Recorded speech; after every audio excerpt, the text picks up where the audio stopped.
Si de algo saben las abejas, es de flores. Hay de todo tipo y para todos los momentos. Lo importante no es solo su color, tamaño o forma, sino lo que hace sentir cada una. Y para esos sentimientos trabajan. Igual que el Banco Central, que trabaja para hacer florecer la economía y que sientas estabilidad. Para ese sentimiento de tranquilidad. Para ese sentimiento de crecimiento y desarrollo.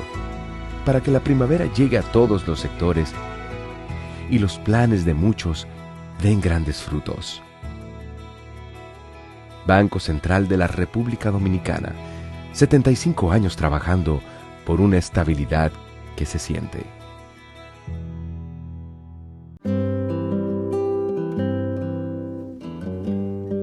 Hoy sé que no pido ni un rayo de sol para verte. No las tengo todas conmigo. Me deslumbras, me hipnotizas. De repente renaces despierto. No pido nada. Hoy sé que te quiero. Donde sea que haya un dominicano, ahí estaremos con él, porque somos Banreservas, el banco de todos los dominicanos.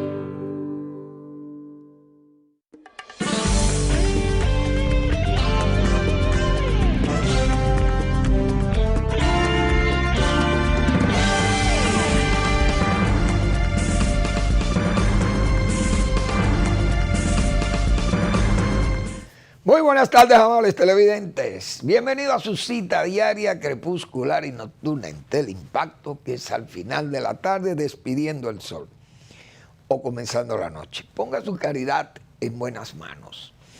Apoyen el Patronato de Lucha contra el Cáncer de Villa González Incorporado.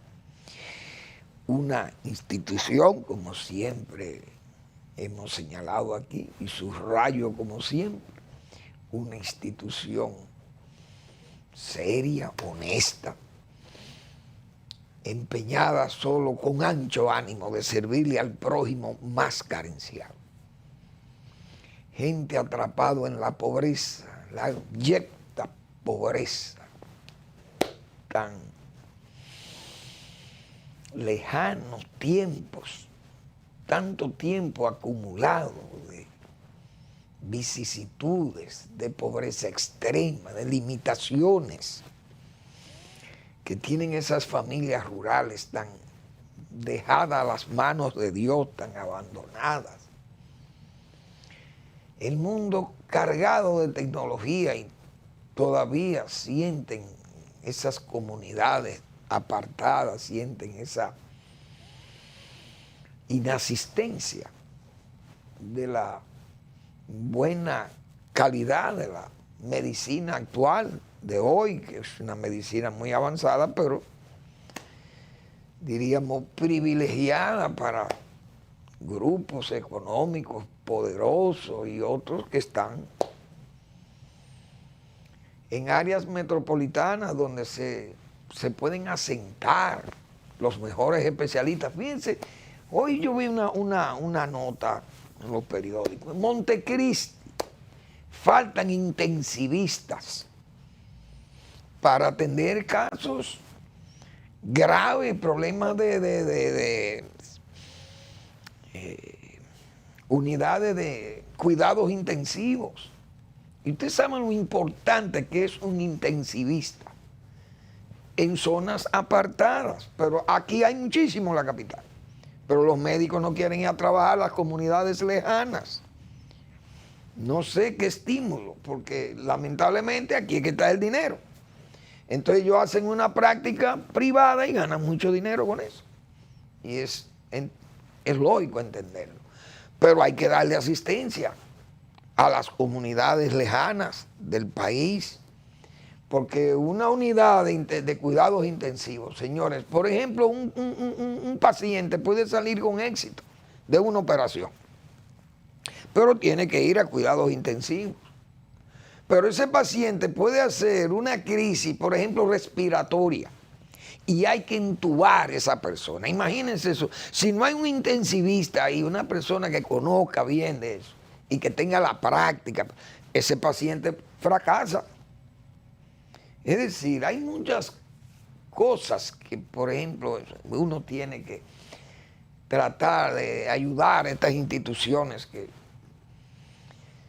se convierten en salvadores, en una suerte de ¿cómo se llama esto?, de salvavidas para muchas familias atrapadas en esa pobreza y con esas enfermedades catastróficas como es el cáncer.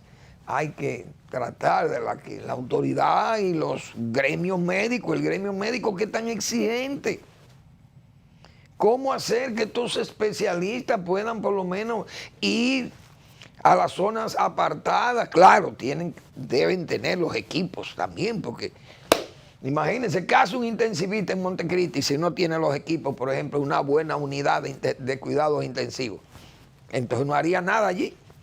Contemplar la luna o ir a la playa a bañarse ahí a Bolaños. Debe tener salas especializadas, pero yo creo que hay que tomar, qué sé yo, referencia o en otros sitios, en otros países o qué sé yo, o aquí ubicar unidades de ese tipo en localidades cercanas que puedan ser, qué sé yo, por ejemplo, Mao puede ser una unidad, una ciudad que puede, qué sé yo, concentrar unidades de este tipo para darle servicio a la zona del noroeste. Por ejemplo, en el área de Barahona, que tenga unidades de este tipo para darle servicio al suroeste, en San Juan de la Maguana, qué sé yo. Entonces, se cubren esas zonas, 3 unidades, 3, qué sé yo, tal vez yo esté hablando disparate porque no conozco de eso. Pero son cosas que lamentablemente son penosas, esa es la verdad. Pero bien, Villa González tiene ese patronato buscando la forma de proteger a sus familias afectadas por el cáncer. También el Hogar Escuela Santo Domingo Sabio espera por su asistencia para formar jóvenes en alto riesgo. Son tantos los problemas, Dios mío, que yo viendo los patronatos, y aquí podemos hacer una pequeña parada, una estación aquí en este calvario, en esta pasión que tienen las familias humildes, y no solo humildes, sino familias que también tienen que enfrentar problemas, por ejemplo, los sordos. Aquí hay un patronato de sordos, gente valiosísima que está al frente de ese patronato. Yo que conozco a doña Mirna es una dama excepcionalmente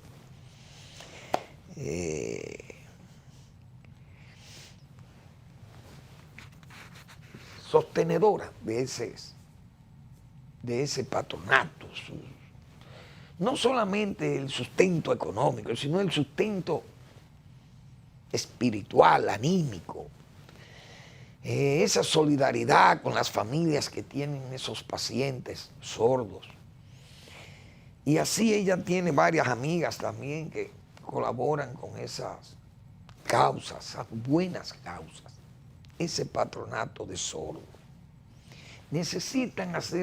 Tienen que hacer malabares para conseguir apoyos. Y usted ve, por ejemplo, ese mismo patronato de Villa González haciendo esfuerzo extraordinario para conseguir algunos recursos. El patronato contra el cáncer, la Liga contra el Cáncer. Usted toma ahí rehabilitación para discapacitados. Ustedes saben las veces que yo he hablado de esa ampliación del patronato para el patronato de rehabilitación de discapacitados de Barahona, la ampliación de eso. No encuentra apoyo. Usted ve los ciegos, patronato de ciegos, con muchísimas dificultades económicas, no tienen recursos para atender las necesidades de esos patronatos. Damas de posición económica, bien, como ese caso que yo cité, doña Mila, para los sordos, pues hacen un esfuerzo, pero no pueden sacrificar todos sus bienes y sus recursos en favor de esas causas, porque entonces quedarían ellas también pobres. Pero ¿qué es lo que le duele a uno? Ver los gobiernos malgastando el dinero, botando el dinero. Pero y gracias, fíjense cómo nosotros hemos criticado esas pensiones medalaganarias, autocomplacientes o complacientes por parte de los presidentes de la República. En este caso el presidente Abinader, que ha sido tan dadivoso. Y fíjense cómo se bota el dinero en unos bonos, oigan bien, de que unos bonos de Semana Santa, todos inventos que uno no conocía de estos dispendios públicos. ¿Cómo se dispendia el presupuesto de la nación? La brega que da recaudar el dinero sudado, trabajado por los dominicanos, y luego también los préstamos fáciles de esa bóveda extranjera, siempre abierta para los endeudadores y los ineptos, o los incapaces de crear desarrollo sobre la base del ahorro interno. Los bonos de la Semana Santa, óigase bien, di que de las habichuelas, uno no conocía de eso hasta que llegan estos gobiernos. Pero los bonos se los roban y los distribuyen, y ahora hay un pleito entre los propios, qué sé yo, militantes del partido oficial, una vergüenza para la austeridad. Y hoy el país amanece con el gobierno emitiendo un decreto para que la gente ahorre energía, los apagones. Y el gobierno entonces pide sacrificio por un lado y derrocha por otro, porque eso es un derroche, eso de los bonos. Pero así hubo unos bonos navideños, pero por Dios. Y estos patronatos, luchando la gente por buscar pesitos para ofrecerlo a las familias más humildes y más pobres del país. Una verdadera pena, pero pasan esto en estos países porque aquí no hay consecuencias del dispendio o del carácter dadivoso, populista y electorero de los presidentes de la República. Y el país, si este país no se endereza, esto no vamos a llegar a ningún lado, porque es que andamos, como dice, andamos a tientas. Es increíble. A tientas. Así es que anda el país, lamentablemente. Y eso es verdaderamente penoso. Hay que decirlo con toda esa franqueza. Penoso que pasen esas cosas. Bueno, pero hablando del dinero, la Junta Central Electoral se ha propuesto, pero uno se ríe porque eso es risible, por no decir frustratorio. La Junta dice que va a ponerle freno al descontrol que ha habido en este país con los gastos excesivos de los candidatos y que va a haber control estricto en el gasto. No hablan ni siquiera del origen. La Iglesia Católica hizo una propuesta de que se depuren los candidatos, pero la Junta no puede depurar, no sé, a menos que lo que contemple la ley, si una gente tiene un problema judicial o qué sé yo, está su judice, o está en justicia, bueno, como sea, si es una gente que está, qué sé yo, no solamente sometido, sino que incluso tenga una enfermedad que no le permite ejercer el cargo público, que se inhabilite. Entonces usted no puede escoger una persona que esté perdido en su mente. Usted no lo puede poner como candidato a una posición electiva si es una persona que no está en completa capacidad mental o sus facultades. Porque, ¿qué es lo que vamos a elegir? Hay que decirlo con esa crudeza. Pero la Junta Central Electoral, siempre hemos dicho aquí, eso es prácticamente risible. Porque fíjense cómo aquí, ¿quién controla el narco? Cuando estos partidos políticos del país, todos, porque son todos los que han actuado así, cuando están en la oposición reciben los apoyos de esos dineros sucios del narco y de los dineros del lavado de activos y de tratas de personas, dinero oscuro, de origen oscuro. Llegan al poder y ya no necesitan de eso porque ya tienen el Estado, tienen esa red pública que les sirve de sustento para sus planes políticos, incluso de permanecer en el poder. Entonces los partidos políticos han actuado así en República Dominicana. Uno no se puede cegar. Ahora, cuando el narco actúa, aquí eso tiene que tomárselo en cuenta a los partidos políticos. Porque hemos visto en ese Congreso, lo que hay hoy en ese Congreso, eso no es de que una contribución, que pueda haber dinero sucio y que la Junta va a darle seguimiento, no le da seguimiento a nada. Porque entonces se eligen, y fíjense, hay 5 diputados nada más que han sido identificados por casos de corrupción ligados al narcotráfico y que son diputados del partido que está en el poder, lo que quiere decir que el partido llegó sobre la base del apoyo de ese dinero del narcotráfico. Y eso es grave, pero en este país puede pasar todas esas cosas y no sucede nada.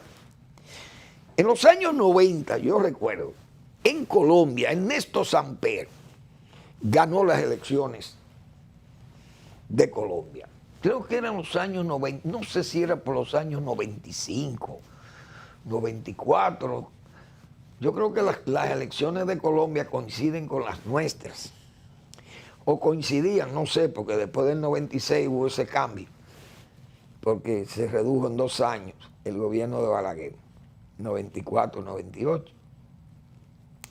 Pero en Colombia coinciden con nosotros. Creo que el gobierno de Ernesto Samper fue electo en el 94, por ahí, no recuerdo bien. El asunto fue que ese gobierno, el señor Ernesto Samper negó que el narcotráfico había ayudado a subir al poder su partido. Creo que era de los liberales o los conservadores, no sé, que son los 2 partidos que competían en Colombia.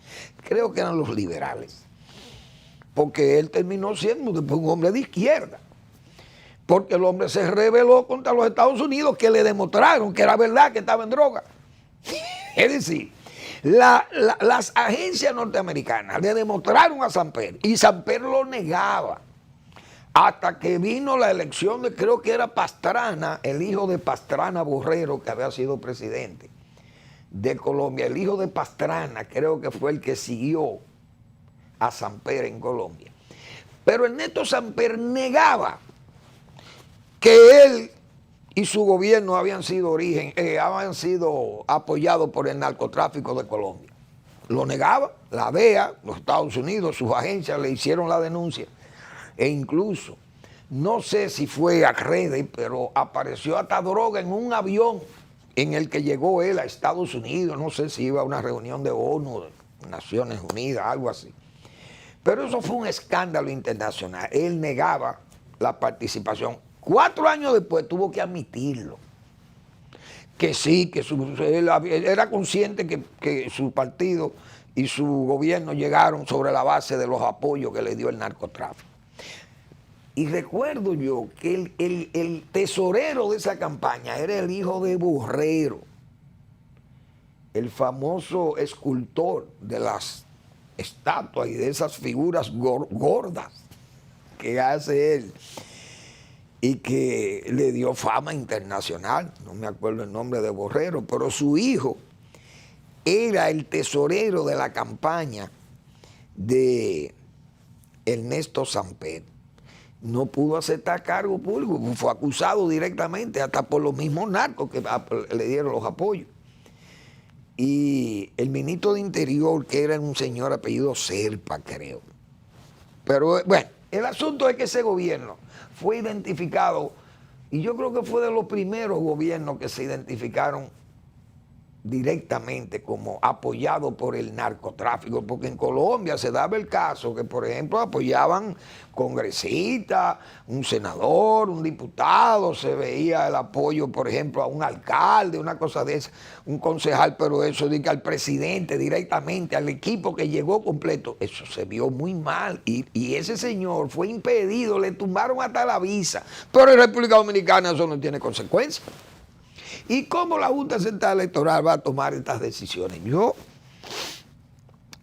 respeto el buen deseo que haya en la Junta Central Electoral, pero dudo que se pueda aplicar, que la Junta tenga la fuerza necesaria para poner el orden en ese desorden que hay aquí con ese narcotráfico. Y vean los ejemplos, gente extraditada después de ser diputados. Pero ahí no se ha investigado el Senado. Y esa Cámara de Diputados, eso nada más es, como se dice, superficial. Lo que se sabe es porque fueron escándalos tan graves en los cuales salieron ellos participando, algunos de esos diputados. Pero ahí hay más gente que está involucrado en eso, con esos dineros sucios que llegaron a esas posiciones, sobre esa base de apoyos.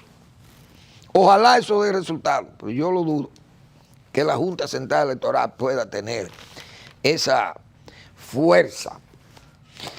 Pero vi hoy que recusaron la jueza del caso Coral. Y eso uno le ha llamado siempre. Eso yo le llamé al principio como estoicismo judicial, ese dispendio judicial, esa pérdida la pérdida del espíritu de querella se pierde, porque eso le dan larga a eso. ¿Ustedes saben lo que es recusar a esa jueza?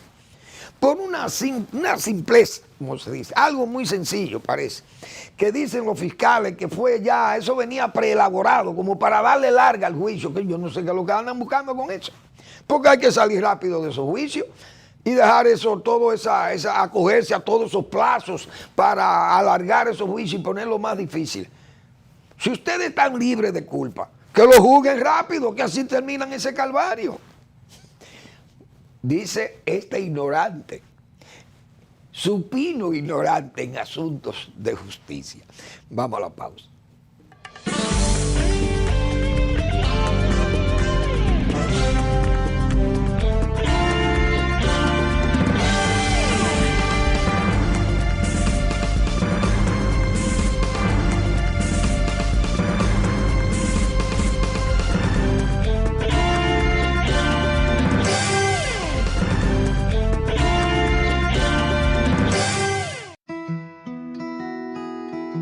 Si de algo saben las abejas, es de flores.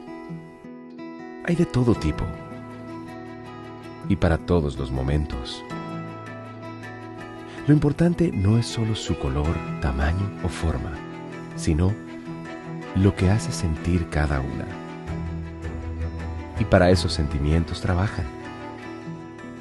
Igual que el Banco Central, que trabaja para hacer florecer la economía y que sientas estabilidad. Para ese sentimiento de tranquilidad, para ese sentimiento de crecimiento y desarrollo, para que la primavera llegue a todos los sectores y los planes de muchos den grandes frutos. Banco Central de la República Dominicana, 75 años trabajando por una estabilidad que se siente. Para cortar el plátano, gire el plátano 45 grados. Con precaución, haga una incisión en la cara de... No. La verdad que a la gente le gusta complicarse. Lo mismo pasa con el banco. Mira, tú tienes Cuchumil Cajero, canales para ti 24/7, subagentes, hasta el colmado de enfrente. ¡Colmado! Una app que ni siquiera el internet te consume. Y aún así, hay gente que se da el viaje para el banco. Oye, no hay que complicarse, que los canales Banreservas están ahí para ti. Cuando quieras. No te compliques y utiliza los canales Banreservas, tu banco fuera del banco. Banreservas, el banco de todos los dominicanos.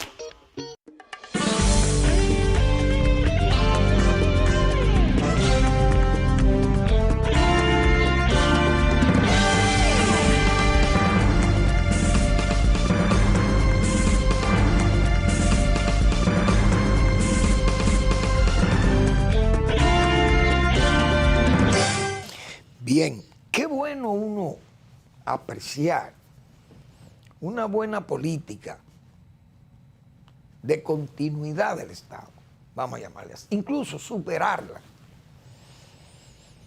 Y es el caso de la pignoración del arroz. Y aquí tengo que hablar otra vez como agrónomo, porque eso son temas que apasionan a uno, pero el arroz en el año 2000, en esos años 2000-2004, se importaban alrededor de 2 millones de quintales de arroz para cubrir la demanda local. Pero los productores no estaban, no se sentían estimulados, deprimidos, los precios muy variables, la situación era desesperada, no había divisa para la importación de los productos de uso agroquímico y esas cosas en el cultivo del arroz. Había problemas de abastecimiento de combustible por la misma escasez de dólares que tenía el gobierno y el país. Y era una situación muy crítica por la que pasaban los productores. Y para colmo, había una medida que se había tomado, ya vieja, que venía tomándose en el país, que era la pignoración del arroz, se había tomado hacía tiempo. Pero todo dependía del cumplimiento de las autoridades de turno. Ese era un programa que lo inició el Banco Agrícola aquí hace muchos años, por los años 60 y algo por allá. Cuando aquello de la Alianza para el Progreso y todo eso, que el Banco Agrícola comenzó a hacer unos almacenes enormes, muy grandes, aquellos almacenes que le ayudó la Alianza para el Progreso a la construcción de ellos, y después terminaron siendo las plantas de silos de Inespre. Pero esos almacenes, recuerdo, esos almacenes fueron hechos con esos apoyos y servían para almacenar el arroz pignorado, el Banco Agrícola. Pero el banco cumplía con esa pignoración porque el banco entonces garantizaba los costos de almacenamiento, el costo de financiamiento y el costo de seguro de ese producto que se llama arroz. Podía ser pignorado en cáscara o podía ser pignorado como arroz blanco. Ese programa de pignoración se paró en un tiempo cuando ya Inespre se hizo cargo exclusivo del mercadeo del arroz, era el monopolio estatal.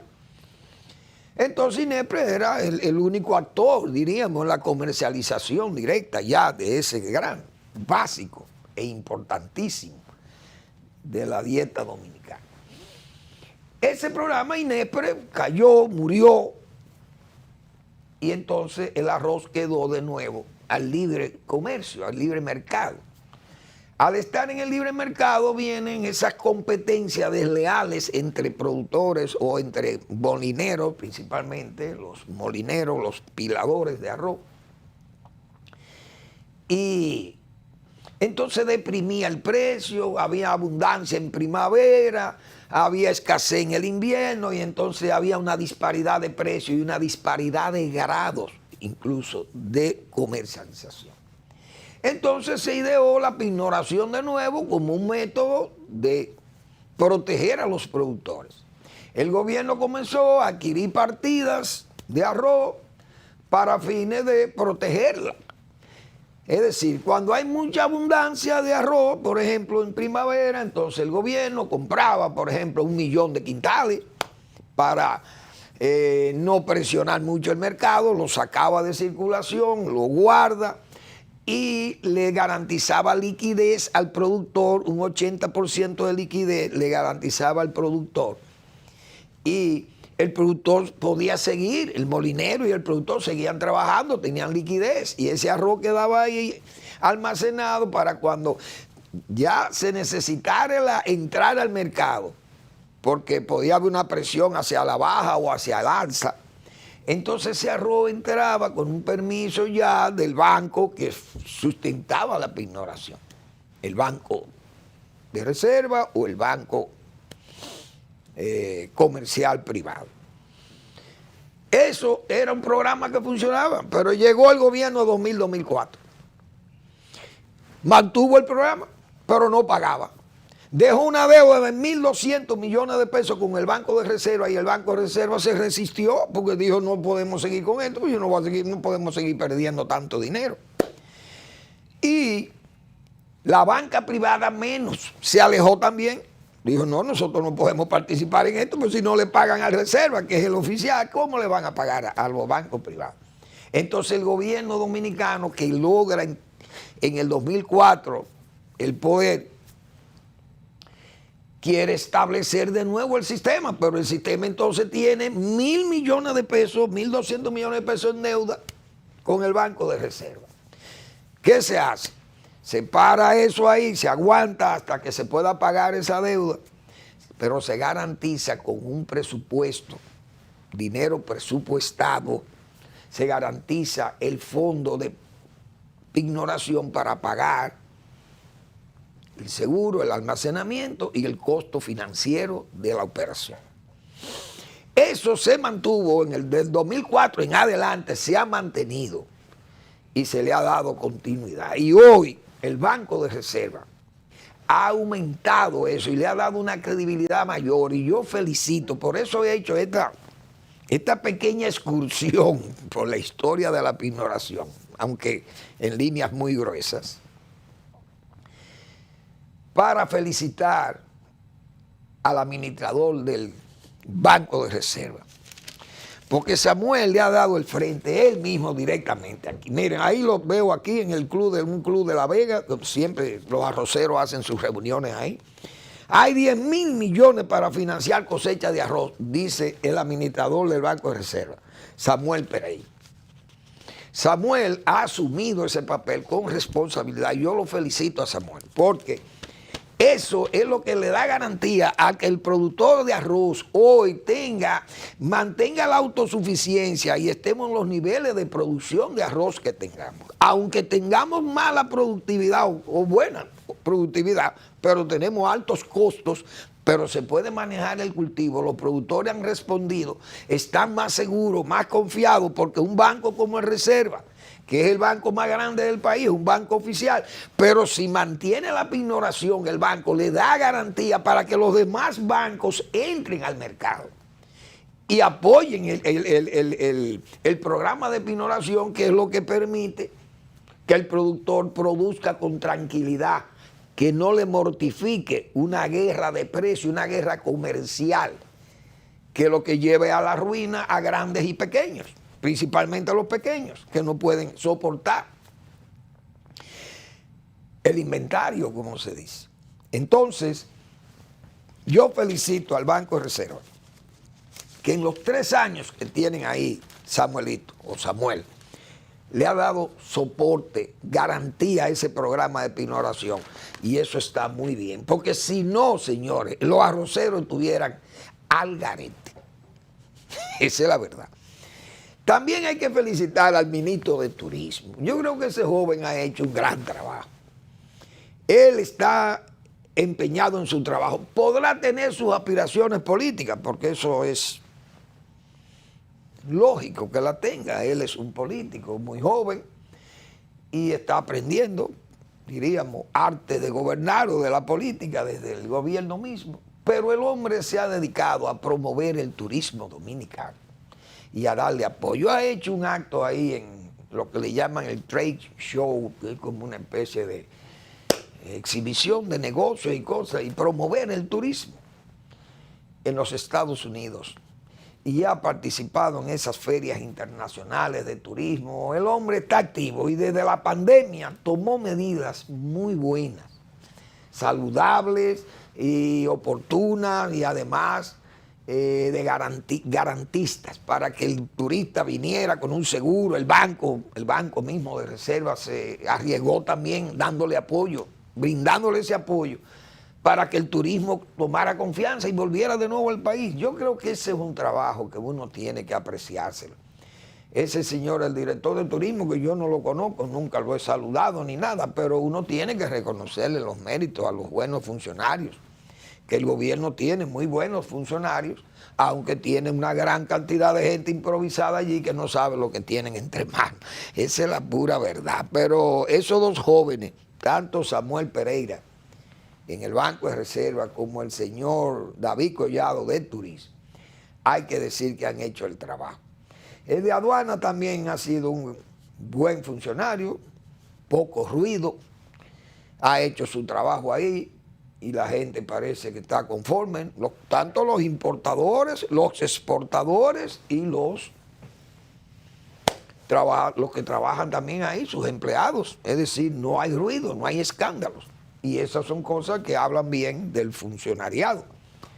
Así que yo felicito a esos jóvenes que son eficientes, han dado prueba de ser eficientes y trabajar con calidad. Esa es la verdad. Ahí están. Bueno, la señora Sherman vino, decíamos nosotros ayer, y vino porque es una diplomática, la tercera dama que viene de importancia de los Estados Unidos, pero como diplomática, decíamos nosotros, no viene a tomar nota de cuáles son los diputados que están en narco o cuáles son los orígenes del narco en la República Dominicana y cuáles son, por qué este gobierno tuvo tanta gente. No, esa señora no vino, parece a eso. Ella anda en su plano de diplomacia. Y el gobierno tiene como una agenda oculta con el tema haitiano. Porque lo que tiene es un discurso retórico con una queja que él ha venido expresando desde el principio del gobierno. Bueno, que nosotros no somos la solución para Haití, que los problemas de Haití que los resuelvan en Haití. Y la potencia que se encargue de intervenir a Haití, que resuelvan su caso allí. Dicho así, bueno, está bien, se entiende. Pero que nosotros no nos impida tomar medidas para evitar que tengamos Haití aquí, porque tenemos Haití aquí. Por eso digo, esta es una agenda oculta que tiene el gobierno dominicano, porque uno no sabe qué cosas se transan o qué cosas le exigen a los gobernantes y no nos dicen nada a los dominicanos, que somos los dueños de este país, que no son los americanos, ni los que gobiernan, somos todos los dominicanos. Por tanto, a nosotros tiene que decírsenos qué es lo que se está haciendo, háblesenos claro, hemos dicho nosotros aquí. No vamos a tener aquí las mismas negociaciones que tenía Buenaventura Báez, o el desventurado Buenaventura Báez, que hay que ver todas las cosas que hacía ese delincuente desde el poder. Porque Báez fue un hombre que hasta emitió una moneda sin valor, sin respaldo, para comprarle el tabaco y ganarse los dólares y robárselo más luego y llevarse el dinero para San Tomás, qué sé yo, donde vivía allí como un príncipe, a la fromayería, bebiendo y comiendo y con muchísimas mujeres, porque era mujeriego. Ese Buenaventura Báez. Entonces, esos eran gobernantes, igual que Ulises Roque, que hacían muchísimas trampas y trapizón, y eso eran unos desórdenes financieros. Y haciendo deudas ocultas y transacciones ocultas. Pero esos tiempos, yo entiendo que esas cosas tienen que haberse superado en este tiempo de democracia. Entonces, el presidente, el gobierno, se reúne con la señora Sherman. La señora Sherman se fue feliz. Hasta un video ha hecho ahí feliz del país.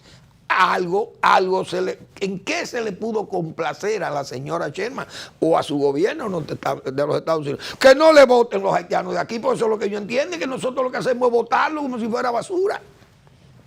Es decir, nosotros no tenemos derecho a deportar a haitianos. Mire, no me deporten, váyase tranquila que no va a haber deportaciones masivas. Quítennos esos impedimentos de que los negros norteamericanos que no vengan aquí porque los tratan igual que los haitianos. Entonces nos quedamos en eso y la señora al final termina dándonos una dádiva como complacida para que cuiden el corredor Santiago Manzanillo. Pero señor, ¿y qué corredor es este? Eso es para que los haitianos y vayan y vengan por ese corredor, como se dice. Como si fuera Pedro por su casa. Eso es lo que se ha establecido. Porque ¿qué es lo que hay? No se nos ha dicho a los dominicanos qué es lo que hay. un discurso retórico, sale un insulto allí, un señor Figueroa, a decir, lo ponen ahí que parece un robot, diciendo lo que el presidente supuestamente le dijo a la señora, pero no nos dicen que fue lo que la señora vino y pidió, o dijo, o exigió. Entonces lo que se van es dando una dádiva. Tengan esos 6 millones de dólares para que refuercen ese corredor entre Navarrete y Montecristi. Pero por Dios. Hoy ese es el problema haitiano. Para nosotros tenemos un problema gravísimo aquí de soberanía, un problema de presupuesto, de servicio, de daño ambiental o medioambiental. Tenemos toda la gravedad de eso y el gobierno sigue aquí como silbando. Por eso es que yo he dicho, vamos al voto. Exijámosle al presidente con el voto, que cuando el presidente vea que el voto es una amenaza, es el arma del pueblo contra él y su reelección, y ustedes verán cómo cambia el panorama nacional inmediatamente. Vamos a la pausa.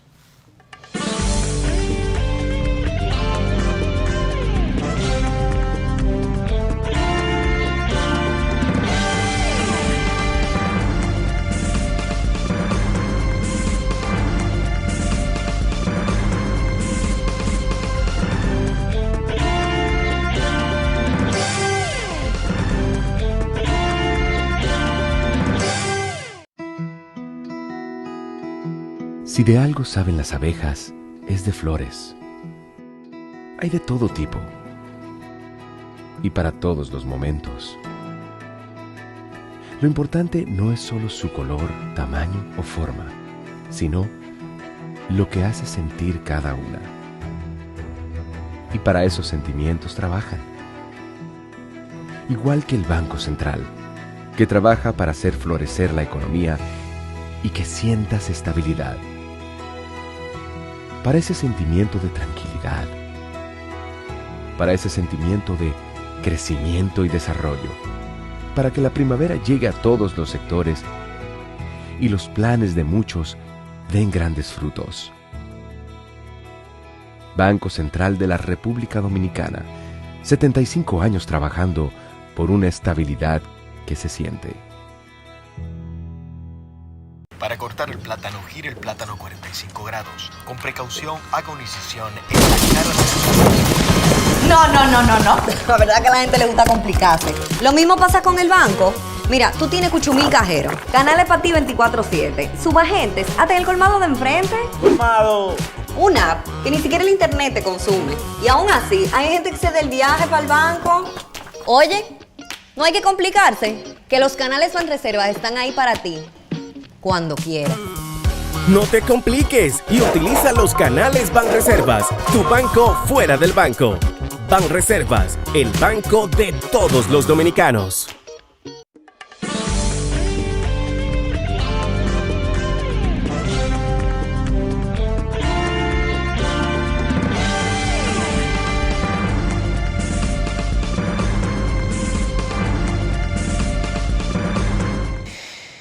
Bien, vamos a recordarle que el doctor Marino Vinicio Castillo publica su blog La Pregunta, como toda la semana, revisando convicciones, parte 2.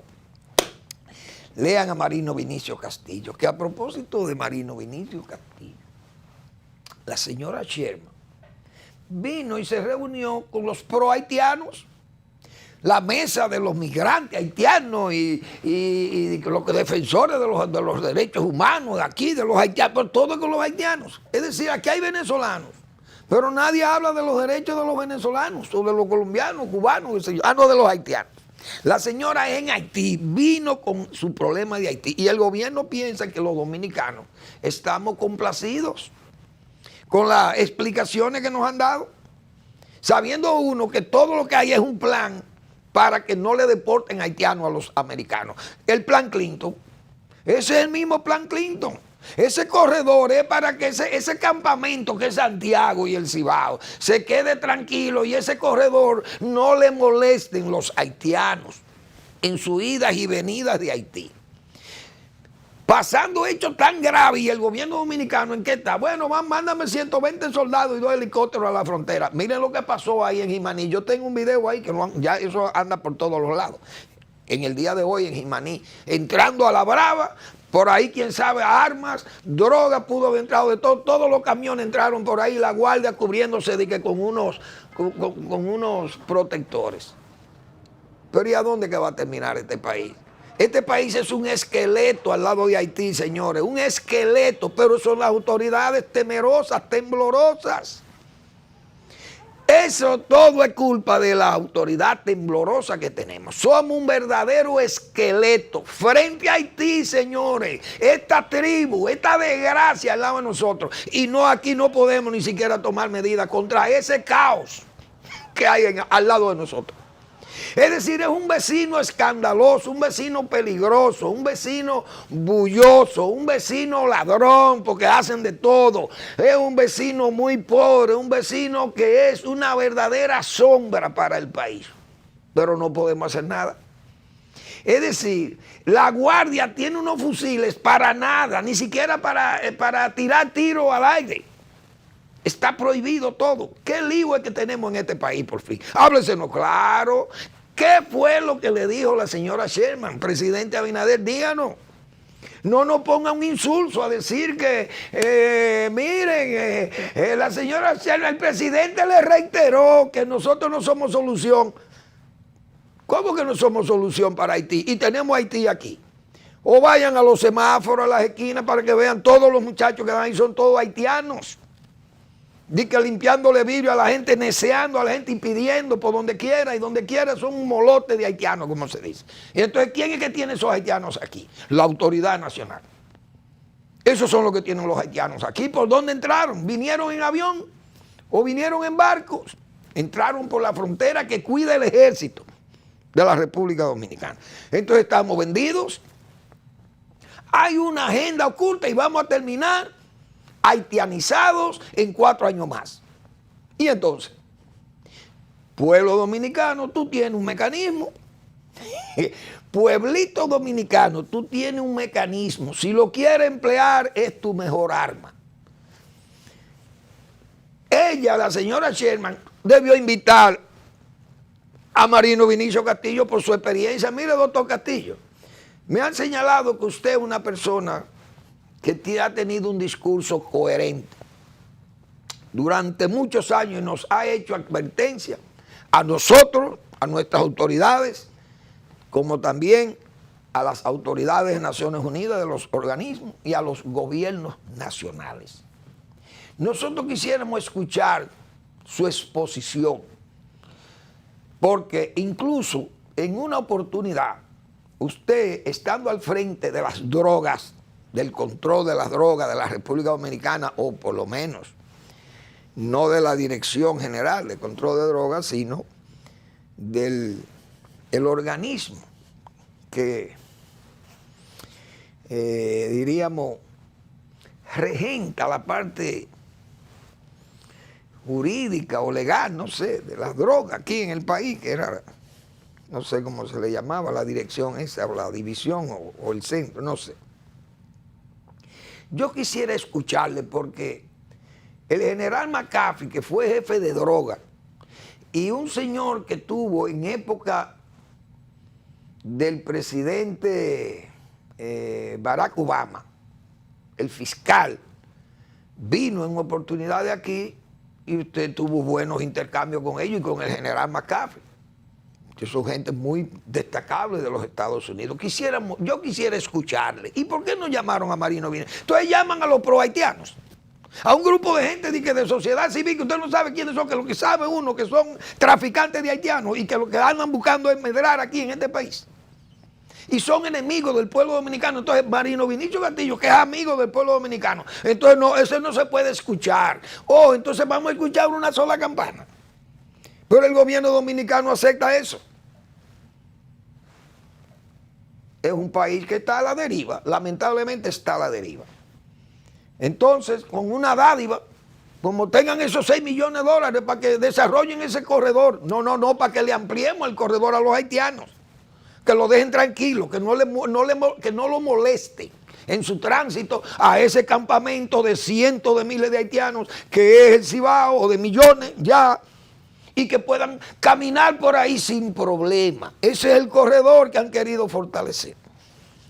No, hombre, por Dios, así no vamos para ningún lado. Pero este país está ciego. Este país está vendado, anestesiado, o no sabemos qué, o drogado. Drogado a redes, que es peor.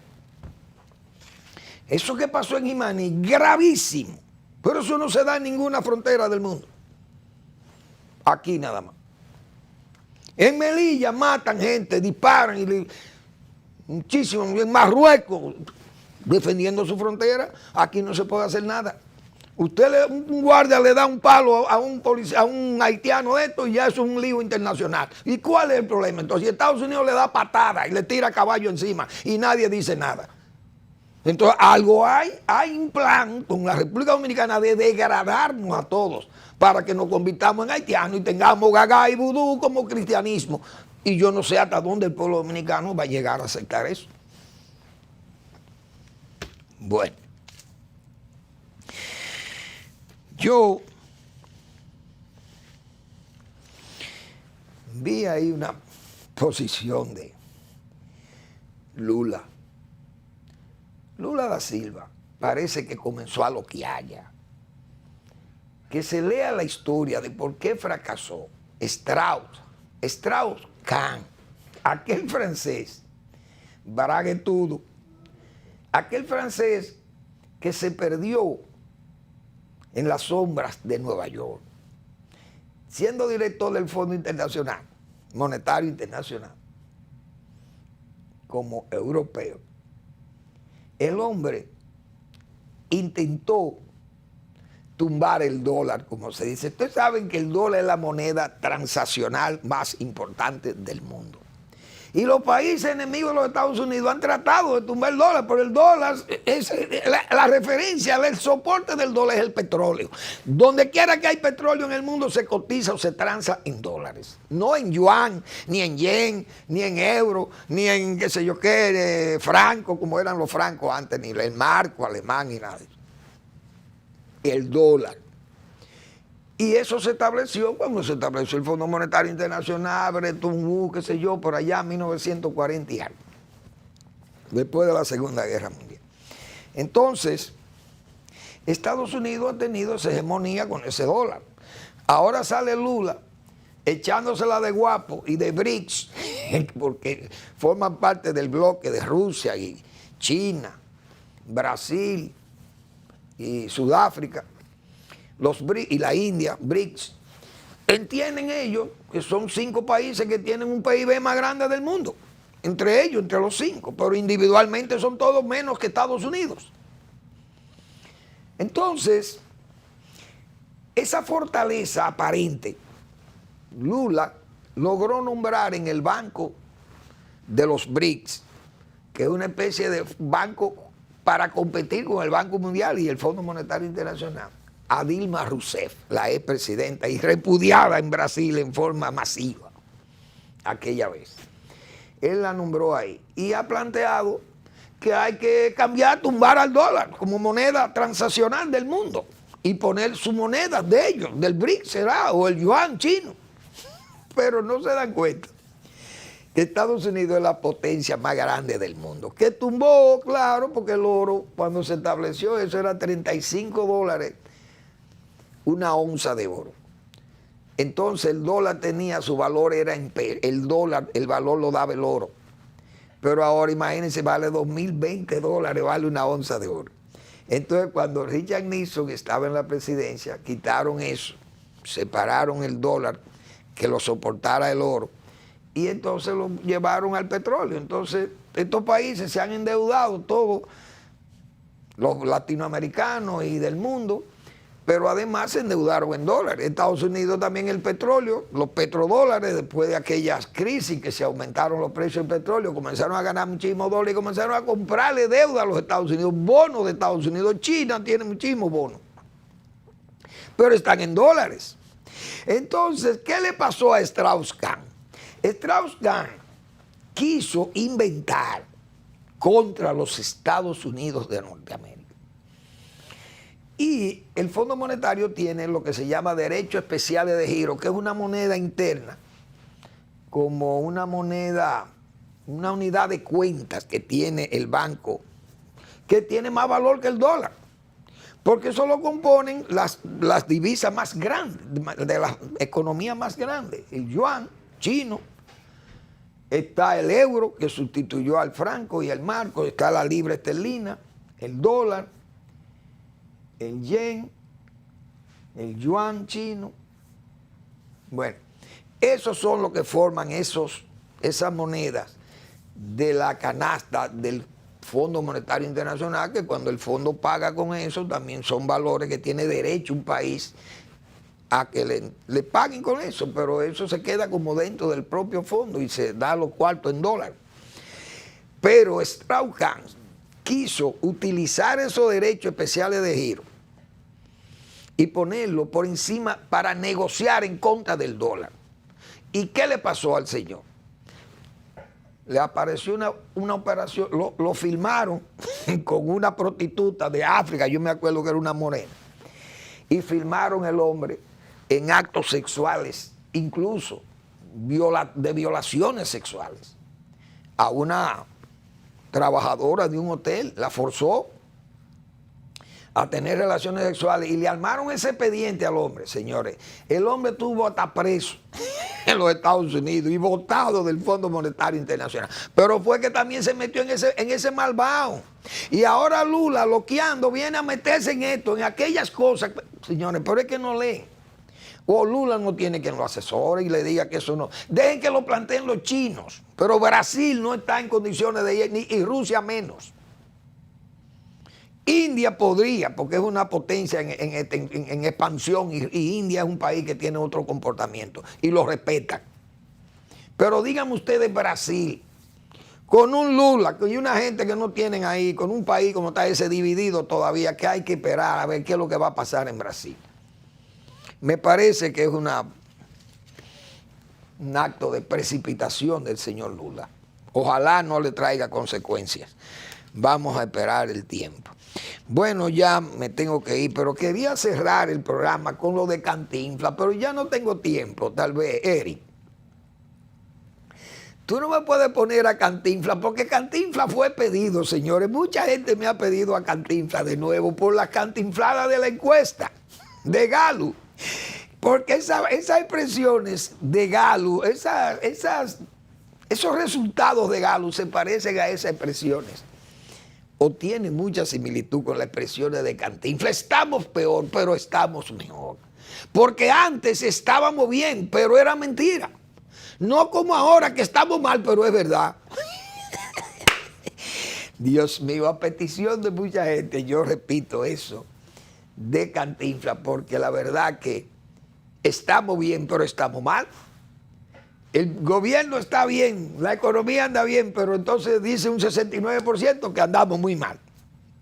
De los mismos entrevistados que dicen que el presidente debe seguir porque lo ha hecho muy bien. Y entonces, bueno, señores, gracias por su atención. Nos vemos el lunes en otra entrega de Al Final de la Tarde, despidiendo el sol y comenzando la noche.